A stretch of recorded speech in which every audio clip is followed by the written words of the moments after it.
गौतम स्वामी ने भगवान महावीर स्वामी से पूछा कि भगवान,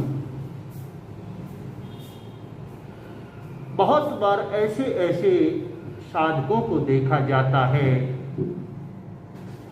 जो बहुत कठिन साधना करते हैं और इतनी भयंकर साधना करने के बावजूद भी उनको केवल ज्ञान नहीं होता। और ऐसा भी देखा गया है कि एक साधक ने बिल्कुल साधारण साधना की और उसको केवल ज्ञान हो गया।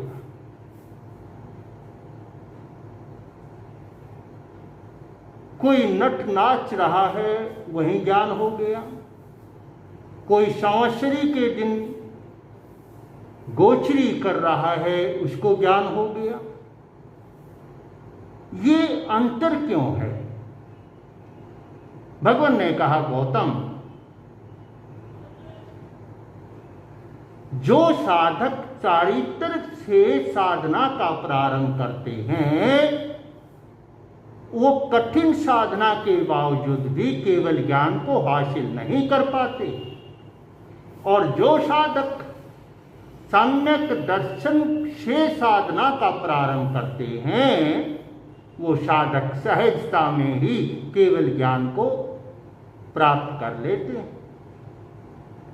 साधना की जो पद्धति है, साधना का जो मार्ग है, उसको भगवान महावीर स्वामी उत्तराध्याय के 28वें अध्याय में मोक्ष मार्ग के नाम से ही कह रहे हैं। ना दर्शनस्य नाणम नाणम विना न हुंति चरण गुणा, कि दर्शन के बगैर ज्ञान नहीं है और ज्ञान के बगैर चारित्र नहीं है। पहले दर्शन होगा, फिर ज्ञान होगा और फिर चारित्र आएगा। हमने पद्धति को उल्टा कर दिया। हम कहते हैं कि पहले चारित्रहीन को कैसे ज्ञान हो सकता? पहले चारित्र का पालन करें, चारित्र से ज्ञान होगा और ज्ञान से दर्शन शुद्ध होगा। पद्धति को उल्टा करने का परिणाम क्या हुआ? परिणाम ये हुआ कि उसके परिणाम भी उल्टे हो गए। जिस साधना पद्धति से कसाय कम होने चाहिए थे, क्रोध कम होना चाहिए था, अहंकार कम होना चाहिए था, वही साधना पद्धति हमारे अहंकार की पुष्टि का कारण बन गई। भगवान महावीर स्वामी ने साधक के अहंकार को तोड़ने के लिए अलग अलग प्रकार की प्रक्रियाएं चलाई, अलग अलग प्रकार के साधन बताए, साधना से जुड़े, ताकि जीव के अंदर, साधक के अंदर अहंकार खत्म हो जो उसकी साधना का शत्रु है। उन्होंने साधक के लिए कहा कि साधक गोचरी मांग कर लाए,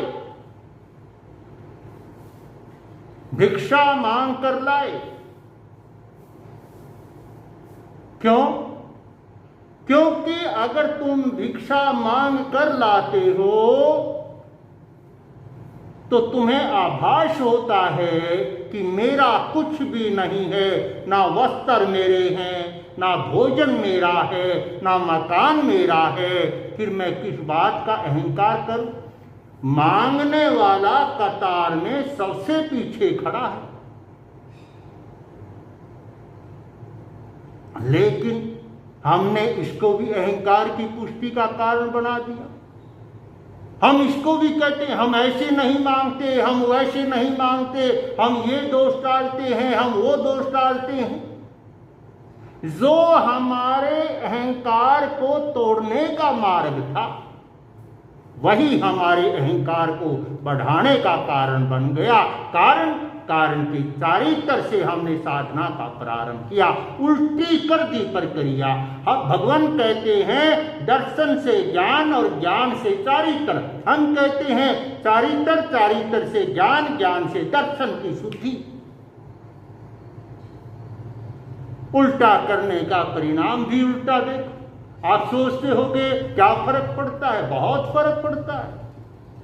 आप करके देखो, किसी लेबोरेटरी में जाओ और वहां जाकर के आप 1 लीटर पानी लो और 1 लीटर दूध लो, तेजाब लो,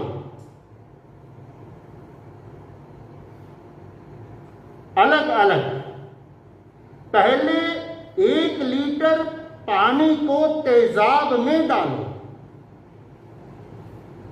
फिर दूसरा देखो कि पानी के अंदर तेजाब डाला था, अब तेजाब के अंदर पानी डालो। एक में पानी में तेजाब और दूसरे में तेजाब में पानी। आपको सामने प्रत्यक्ष पता चल जाएगा कि एक जैसी चीज, पानी में तेजाब डाला या तेजाब में पानी डाला, हम सोचेंगे क्या फर्क पड़ता है, लेकिन बहुत फर्क आता। भगवान कहते हैं कि अगर हम दर्शन से साधना का प्रारंभ करेंगे तो हमारी साधना सफल होगी। जैन धर्म की स्थितियां उसी दिन से कमजोर होने लगी जब हमने दर्शन से ज्यादा चारित्र को महत्व दिया।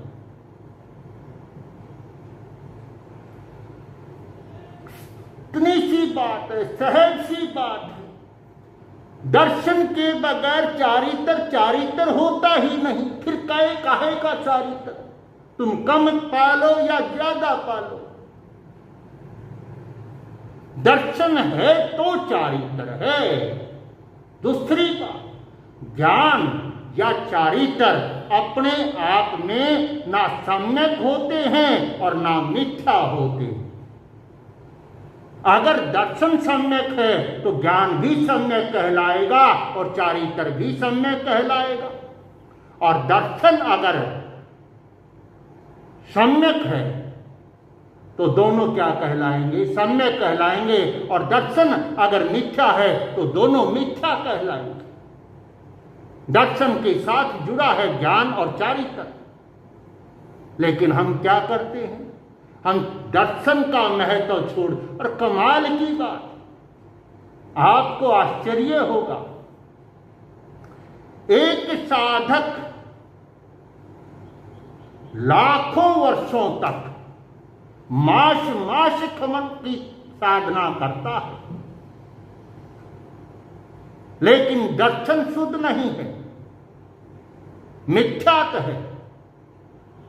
वो लाखों वर्षों में भी उतने कर्म क्षय नहीं कर पाता जितना एक सम्यक दृष्टि साधक श्वास आया और श्वास गया इतनी देर में क्या कर लेता है? कर्मों की निर्जरा कर लेता है। दूसरी बात, सम्यक दृष्टि जीव कुछ भी करे, कुछ भी, युद्ध भी लड़े, वेश्या के यहां भी रहे, तो भी सम्यक दृष्टि जीव के कर्मों की निर्जरा ही होगी। और मिथ्या दृष्टि जीव संयम भी धारण कर ले, बेले बेले पारना भी करे, संसारा भी करके मरे, तो भी उसके कर्मों का बंद ही होगा। सम्यक दर्शन का इतना महत्व है, उसके बावजूद हमने सम्यक दर्शन को छोड़ करके चारित्र के क्या किया? ध्यान दिया। भगवान कहते हैं जो साधक चारित्र के आधार पर साधना करेगा उसकी साधना पुण्यकारी हो सकती है, स्वर्गकारी हो सकती है, लेकिन मोक्ष में सहयोगी नहीं होती। और जो साधक सम्यक दर्शन के द्वारा साधना करेगा वो साधक कुछ भी करे, उसकी हर क्रिया उसके मोक्ष के कारण बन जाएगी। इसलिए हमें पहले अपने दर्शन की शुद्धि करनी चाहिए, उसके पश्चात ही ध्यान और चारित्र पर ध्यान देना चाहिए।